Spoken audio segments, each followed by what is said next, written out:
my baby, how are you? She replied, I'm fine, I'm fine, I'm fine. And I said, that's true.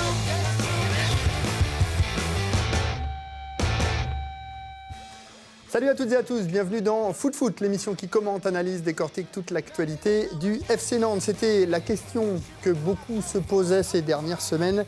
Restera pas? Eh bien, la réponse est tombée samedi soir après la victoire face à Lorient 1-0. Sergio Conceição a prolongé son contrat avec le FC Nantes jusqu'en 2020. Bonne ou mauvaise nouvelle?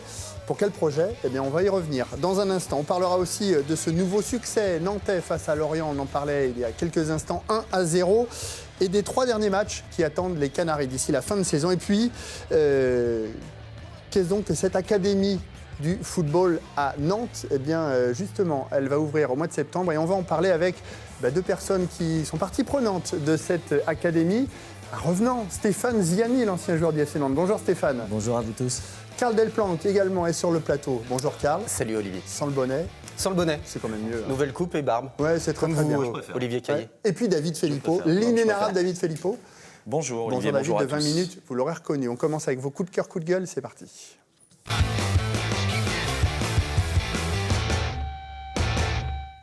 Ah oui, j'avais prévenu Stéphane Ziani qu'il y avait des coups de cœur, coups de gueule en tout début d'émission. Alors Stéphane, on commence par vous, coup de cœur ou coup Pas de un gueule? coup de cœur, je ne vais pas être très original, mais c'est la remontée fantastique du FC Nantes, notamment avec un travail extraordinaire de l'entraîneur, qui en plus nous a fait le bonheur de re-signer. Donc un grand bravo, parce que ça reste exceptionnel. Alors pour vous, c'est une bonne nouvelle. On en parlera dans un instant de Sergio Conceição. Karl, coup de cœur, coup de gueule? Coup de cœur pour la reprise du championnat des ex-Canaries. Ça redémarre lundi. Face aux anciens Rennais, c'est bien ça. Ah, voilà, un sommet à nouveau. Enfin, un sommet pour les Rennais, parce qu'on va les battre comme d'habitude. Donc c'est à Blain pour une association, les Paralysés de France. Quelle heure? 16h, lundi 8 mai. Et c'est gratuit ou pas? Je ne sais pas. Non, il y a une petite cotisation. Venez nombreux au stade de Blain, malgré tout, pour voir les anciens Canaries, dont vous faites partie, et face aux anciens Rennais. David, coup de cœur, Ça coup de sera gueule. aussi un petit coup de cœur pour Gianluigi Buffon. Voilà, c'est un monument du football. Il a encore été excellent hier soir face à Monaco, lors de la défaite de Monaco en Ligue des Champions, 2-0. Donc voilà, ça m'a fait rire sur les réseaux sociaux hier, parce qu'il y avait il y a des gens qui disaient qu'il y avait Buffon sur une chaîne et il y avait une Buffon sur une autre chaîne. Voilà. C'est tout. Je n'en dirai pas plus. Ça rigole beaucoup dans mon oreillette. Hein. Même le micro fermé, j'entends les gens rigoler. Ça devait être le feuilleton des semaines à venir. Sergio Conceição restera pas. Eh bien, le suspense n'aura pas duré longtemps, puisque Valdemar Kita l'a annoncé samedi soir après le match face à Lorient. Sergio Conceição a prolongé en tant qu'entraîneur du FC Nantes jusqu'en 2020. Il s'en est expliqué hier matin devant la presse à la Jonelière. Regardez. Les supporters présents ce mercredi matin à la Jonelière l'auront peut-être remarqué. Sergio Conceição s'est rasé la barbe. Un signe comme un nouveau cycle qui débute pour le technicien portugais. Arrivé en décembre dernier pour tenter de sauver le club de la relégation, l'ancien joueur de la Lazio de Rome y est parvenu et avec la manière. C'est donc tout naturellement qu'il s'est vu proposer une prolongation de contrat à laquelle il a répondu favorablement malgré l'intérêt d'autres clubs européens. Je suis bien ici, je me sens vraiment bien ici, le premier. Deuxième, c'était un contrat de 3 ans. C'est pas mal comme contrat pour moi, pour le staff. Et troisième, c'est l'ambition aussi du club l'année prochaine de faire encore mieux que cette année. Mieux que le top 10 auquel est promis le FC Nantes à 3 journées de la fin. Mais avec quelle équipe? Combien de nouveaux joueurs? Toutes les réponses à ces questions arriveront dans les semaines à venir. Mais une chose est sûre, Sergio Conceição souhaite apporter quelques changements. On va avoir l'espace pour l'équipe pro, on va avoir l'espace pour l'équipe B. Un joueur d'équipe de réserve, il doit venir, quand je l'appelle pour venir à l'équipe pro, il doit sentir quelque chose de spécial. Et pas être toujours avec nous, c'est pas bien. Et je vois aussi qu'il y a beaucoup de monde dans notre espace, beaucoup de monde qui n'a rien à voir. Parfois, je trouve des personnes que je ne connais pas. On doit changer à ce niveau-là. Pour faire que le FC Nantes continue sa progression et retrouve au plus vite son lustre d'antan. Alors une prolongation pour la plus grande joie des supporters, on l'imagine. Un dossier très rapidement ficelé. Et ça a surpris beaucoup de monde, parce que on n'en avait pas vraiment l'habitude, David, ces dernières années. On s'attendait à un feuilleton un peu interminable. Peut-être pas tout l'été, mais pendant au moins un mois et demi. Finalement, les discussions ont démarré après la victoire, après que le FC Nantes dépasse à Caen. Voilà, c'est ça. Le dimanche soir, il était avec le président à Paris. Le lundi, ils ont discuté une partie de la journée. Ça s'est très bien passé. Et puis ensuite, 3 jours après, je crois que Valdemarquita a vu Doyen Sport. Et là, on a pu se parler gros sous, sans doute. Ouais. Et voilà, et quelques jours après, c'était fait. Donc en une semaine, tout a été bouclé. Stéphane, vous qui connaissez bien les rouages du football professionnel, ça vous a surpris que ça se fasse aussi rapidement, connaissant tous les antécédents depuis 10 ans avec le président Kita ici? Je crois qu'il y avait une vraie volonté de continuer ensemble des deux parties. Donc, généralement, pour les gens passionnés, on arrive vite à se mettre d'accord et on n'est plus à ça près en termes de contrat. Je crois après, les agents font leur reste, mais même si on pense que c'était court, je pense que c'était déjà entamé en termes de discussion depuis un petit moment. Oui, même avant dimanche, finalement. Oui, ils avaient dû évoquer certains sujets, c'est une évidence, parce que ça ne serait pas bouclé comme ça qu'en une semaine. Donc il y avait eu sans doute des discussions en amont. Et de toute façon, Conceição, il voulait, avant d'étudier, parce qu'il avait d'autres propositions, il nous en a parlé. Standard de Liège, notamment. Standard, visiblement pas la Lazio, si on a bien compris, peut-être la Fiorentina. Ouais. Et il avait dit, je veux d'abord écouter le président Kita, parce qu'il l'a dit, je suis bien ici, je suis heureux, et voilà, j'ai envie de voir ce que je peux faire avec ce club. Car surprenante aussi la durée du contrat, 3 ans jusqu'en 2020. C'est un signe fort de construction pour l'avenir. En tout cas, c'est rassurant qu'il y ait une prise de décision assez rapide. Ça a été anticipé parce que les présidents, ils ont plusieurs scénarios sous le coude, l'entraîneur également, et après, c'est une histoire de choix, et il faut se mettre d'accord sur les conditions financières. C'est rassurant, avant tout, pour les joueurs, parce que c'est la meilleure option pour garder certains joueurs, et certains se sont déjà exprimés à ce sujet-là, et ont envie de rempiler, parce que c'est ce coach-là qui va être maintenu. Donc oui, on a vraiment envie de voir ce coach portugais recruter les joueurs qu'il souhaite. Construire son équipe. Construire, ne pas être un coach de l'urgence pour sauver, mais sur du moyen terme. C'est ça qui va être intéressant, mettre en place sa philosophie et ses directions sportives, puisqu'a priori, c'est lui qui a les mains libres dans ce dossier. Les clés du camion. On va reparler justement de l'avenir, mais beaucoup promettaient, quand il a signé, entre deux hommes de caractère, Valdemarquita d'un côté et Conceição de l'autre, un divorce assez rapide. Finalement, pourquoi il n'a pas eu lieu? Parce que justement, ce sont deux hommes de caractère, Stéphane? Oui, après, c'est vrai qu'il y a eu rapidement des résultats, ce qui fait qu'il y a une bonne dynamique qui se met en place. Tout le monde, je pense, a su trouver sa place. Et tout le monde s'y retrouve. Donc après, il y avait vraiment une grosse dynamique extraordinaire. Je pense que c'est ce qui a favorisé la bonne ambiance. Oui, mais ça a été le cas aussi dans les clubs qu'il a fréquentés sur ces 3 dernières saisons. Il faut le rappeler, 3 dernières saisons, 3 clubs différents. Et à chaque fois, il partait brouillé avec les dirigeants. Pourquoi à Nantes, David, ça le fait? Pourquoi ça marche?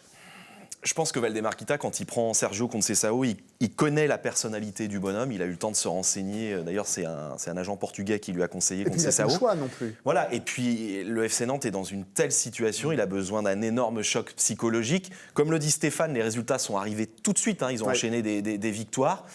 Il a compris très très rapidement qu'il fallait pas essayer d'interférer dans le sportif avec un technicien comme Conceição qui peut effectivement peut-être pas péter les plombs mais rapidement dire merci, au revoir.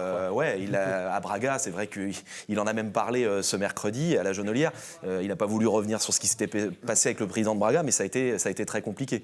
Donc je pense qu'il avait conscience de ça, le président Kita. Alors regardez justement les statistiques du FC Nantes sous Sergio Conceição. C'est 23 matchs, toutes compétitions confondues, 12 victoires, 5 nuls, 6 défaites.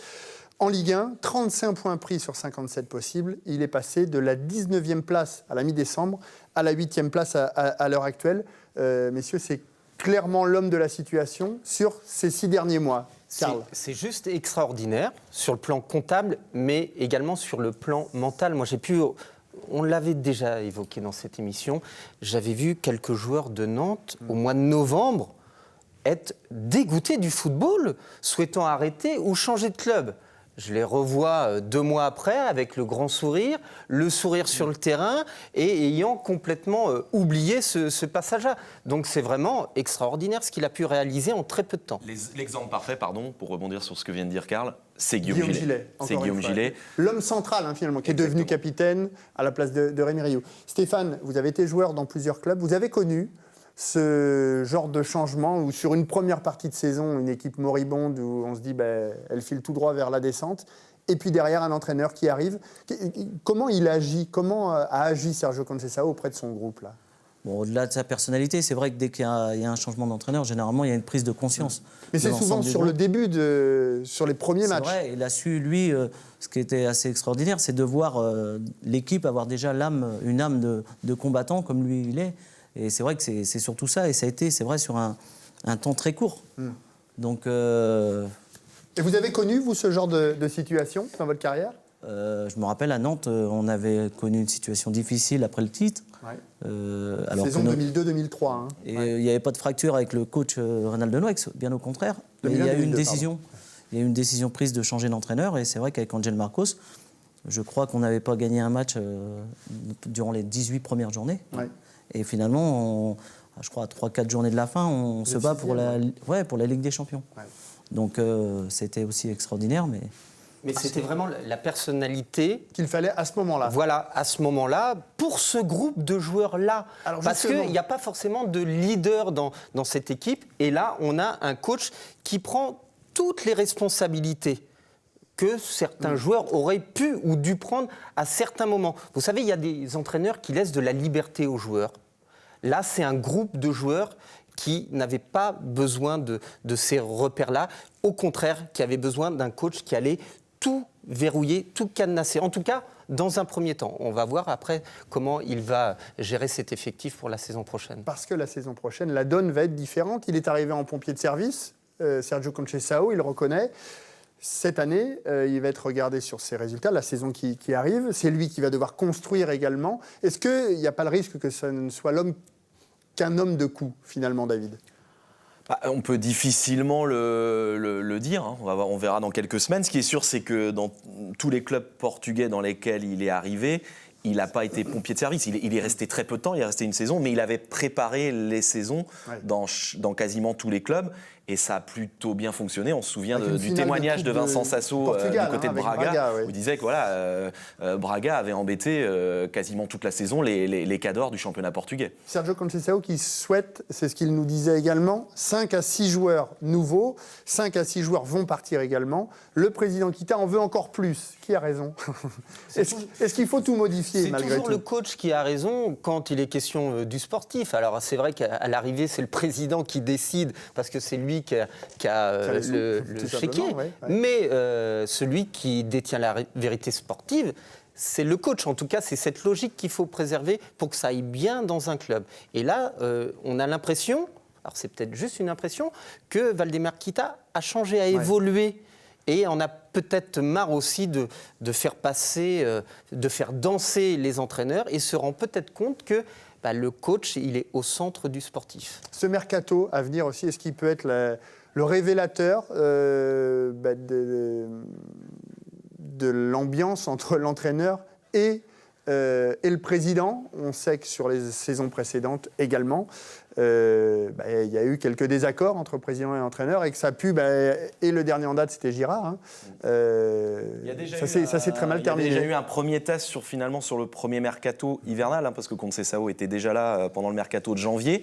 Je sais qu'il y avait eu des petites tensions, mais bon, j'ai l'impression que dans tous les clubs, au moment du mercato, entre le président et les coachs, le coach, c'est pas toujours facile. Alors là, c'est un mercato qui est un peu plus long, donc on va voir ce qui va se passer. Mais ce qui est sûr, et je tiens à rassurer Karl, c'est que oui, il a les clés du sportif et vraiment, il décidera. Et d'ailleurs, on va pas s'en plaindre, parce que ça fait des années qu'on dit à Nantes... Et qu'on le demande, que les supporters le demandent. Voilà, que le technicien à Nantes, qu'on revienne à ce qui se faisait avant, c'est-à-dire il a les clés et les doubles de la maison. Là, pour le coup, c'est vraiment le cas. A-t-on des chances, Stéphane, de voir une équipe à forte consonance portugaise? On a vu que les joueurs recrutés à l'intersaison, alors mis à part Nakoulma, mais Sergio Oliveira est arrivé, Pardo également.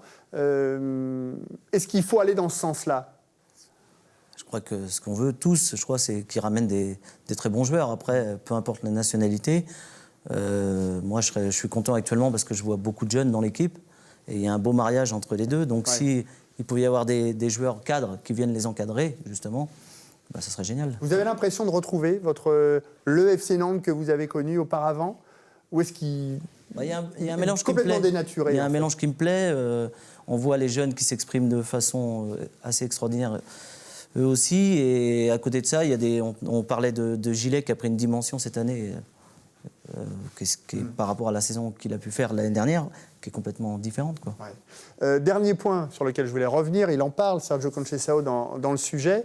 Il veut cloisonner véritablement le groupe professionnel. Là aussi, bon ou mauvais choix. Vous avez connu ça, Stéphane, à l'époque de Jean-Claude Suodo, qui lui-même disait « c'est bien de faire venir les jeunes, comme ça ils savent, ils découvrent le milieu professionnel ». C'est plus le cas à l'heure actuelle, parce que tout le monde est mélangé. Qu'est-ce que vous en pensez, vous ? C'est vrai qu'aujourd'hui, tous les clubs fonctionnent comme veut Conceição, à savoir vraiment cloisonner et que ce soit une chance pour les jeunes. De plus en plus, la distance se fait, même s'il y a des passerelles, bien évidemment, entre le centre de formation et les pros, mais de plus en plus, on voit les effectifs sont conséquents déjà. Et c'est vrai que de plus en plus, même, ils délocalisent certains clubs, carrément, les centres d'entraînement pro et formation. C'est vrai que c'est important de sacraliser le groupe pro. Mais ça ne veut pas dire qu'on ne s'intéresse pas à ce qui se passe dans la direction sportive et la politique technique du club. Jean-Claude Suodo, il avait un groupe fermé et on était super contents à chaque fois qu'on avait l'opportunité d'aller s'entraîner avec eux. Mais le mercredi après-midi, il allait voir les équipes de jeunes s'entraîner et il allait discuter avec les coachs du club. C'est le cas de Conceição également qui va voir l'équipe réserve. Alors messieurs, avant de songer à la saison prochaine, il y a déjà une saison à terminer. Regardez les résultats justement de cette 35e journée de Ligue 1 avec la surprenante défaite du Paris Saint-Germain à Nice, 3-1. Le SCO qui s'est incliné également au Stade Raymond-Kopa, 2-1 face à Lille. La victoire de Metz, très importante face à Nancy dans la lutte pour le maintien sur le même score. Et puis Nantes qui s'est imposée 1-0 face à Lorient. On va y revenir dans un instant. Regardez les conséquences de ces résultats. Au classement, Monaco est premier avec 83 points et un match en retard, un match en moins. Le Paris Saint-Germain, deuxième avec 80 points. Nice, troisième, 77 points. Le FC Nantes, huitième avec 48 points. Et entre la 16e et la 20e place, ça se tient en 4 petits points. Entre Lorient et Bastia, la relégation... Tout est encore possible. Justement, votre avis sur la question, Stéphane, Bastia, votre ancien club, un de vos anciens clubs, qui est l'équipe, si on peut revoir le classement, qui pour vous est le plus en danger, enfin les deux équipes les plus en danger? C'est délicat parce qu'on le voit en fonction de la confiance qui règne d'une semaine à l'autre, elle est différente. Mais forcément, j'aimerais bien que le club de Bastia se sauve après les problèmes qu'ils rencontrent. Ouais. Je pense qu'ils sont capables de réaliser l'exploit. Réponse aujourd'hui, d'ailleurs, pour Bastia avec la commission de la Ligue. Devant, un petit mot, Karl également, le Paris Saint-Germain a dit adieu au titre. C'est Monaco qui sera champion cette année ? Clairement, et puis Monaco le mérite. Vraiment le mérite parce que j'adore cette équipe et la politique de ce club. Associer des joueurs d'expérience et mettre en avant des jeunes joueurs de talent et miser sur la formation et le recrutement très très tôt, c'est-à-dire avoir les yeux un peu partout sur l'Hexagone, eh bien c'est tout à fait ce type de politique que je trouve intéressante et performante. Les Canaries de leur côté ont enregistré une 13e victoire, c'était face à Lorient. On va revoir d'ailleurs les meilleurs moments. Tout s'est passé sur le but lorientais d'ailleurs. Énormément d'occasions nantaises, mais un très bon gardien Merlu. La semaine passée sur ce plateau, nos pronostiqueurs, nos invités disaient qu'il va y avoir des buts, beaucoup de buts. Pourquoi il n'y a eu que 1-0 finalement, David, sur cette rencontre? Parce que bon gardien Parce que oui, on le voit sur les images, très très bon le compte. Il peut y avoir, au bout d'un quart d'heure, il peut y avoir 2 ou 3-0 pour Nantes. Décevante cette équipe lorientaise finalement. Très décevante, surtout avec le potentiel offensif de cette équipe, avec notamment Cabot, Philippe Otto, Waris et Mukanjo. Ils restaient sur 4 victoires consécutives en plus, les Lorientais, dont un 5-1 contre Metz. Un succès, on le disait, qui permet aux Nantais de remonter à la 8e place avec 48 points. Avant les 3 derniers matchs de la saison, regardez le programme pour le FC Nantes avec 2 déplacements, Lyon et Lille, et la réception de Guingamp. Une fin de saison qui va vraiment permettre de préparer la saison à venir. Encore en plus, maintenant que l'on sait que Sergio Conceição va rester, ça sert aussi à ça, ce genre de saison où il n'y a plus vraiment grand-chose à jouer. Ouais, Stéphane ? c'est important, s'il pouvait aller chercher cette 7e place, ce serait voilà, finir l'année en beauté, ça donnerait encore plus d'espoir pour l'année prochaine, et puis ça lancerait encore il le mériterait. Ouais. Les Canaries qui peuvent aller chercher la 7e place, David. 7e place, on peut revoir le classement qui, pour l'instant, est détenu par Saint-Étienne. Saint-Étienne qui compte un match en moins. Mais c'est contre Monaco. Ouais. Donc, c'est important de le préciser. Donc, si Saint-Étienne le perd, 1 point de retard sur la 7e place. Il faut faire un carton plein. À mon avis, si Nantes veut aller chercher la 7e, il faut faire quasiment 9 sur 9. Ou au moins 7 sur 9. Voilà. Un match important, ce sera dimanche 17h au Parc OL face à Lyon. Regardez le programme d'ailleurs de cette 36e journée de Ligue 1. Un petit pronostic, messieurs, rapide, avant de parler de la nouvelle académie du foot nantais. Karl. 1 partout contre Lyon. 2-1 pour Lyon. 2-1 pour Lyon. Lyon Oui. qui a perdu Je sais, sévèrement. mais c'est pas grave, je ne En change pas mon demi-finale allée pronostic. de la Ligue Europa. Allez, là, Stéphane. 1-0. 0-1 plutôt pour Nantes. 0-1, une petite victoire nantaise, ça serait pas mal. On verra ça dimanche sur les coups de 19h. Bien loin de la Ligue 1 ou de la Coupe d'Europe, dans laquelle évoluent les Lyonnais. Une académie du foot va voir le jour à la rentrée prochaine. Et messieurs Ziani et Delplanque, vous faites partie du projet. C'est quoi d'ailleurs c'est pour concurrencer le FC Nantes? C'est ça l'idée ou pas? Pas du tout. Pas du tout. D'ailleurs, faut d'abord mettre en avant les créateurs, qui sont Jérémy et Alberto. Adjares, Adjares, oui. Qui était recruteur au FC Nantes d'ailleurs, qui a œuvré énormément au niveau social dans les quartiers. Donc quand il m'a sollicité pour justement être le parrain de cette académie, forcément ça a été un oui, un grand oui, et très rapidement. Karl, c'est quoi le projet de cette académie? C'est perfectionner un groupe de joueurs qui va être sélectionné en association avec 2 clubs du Sud-Loire sur Malakoff et sur le Sud-Loire. Ouais, le quartier Saint-Jacques, Quartier Saint-Jacques.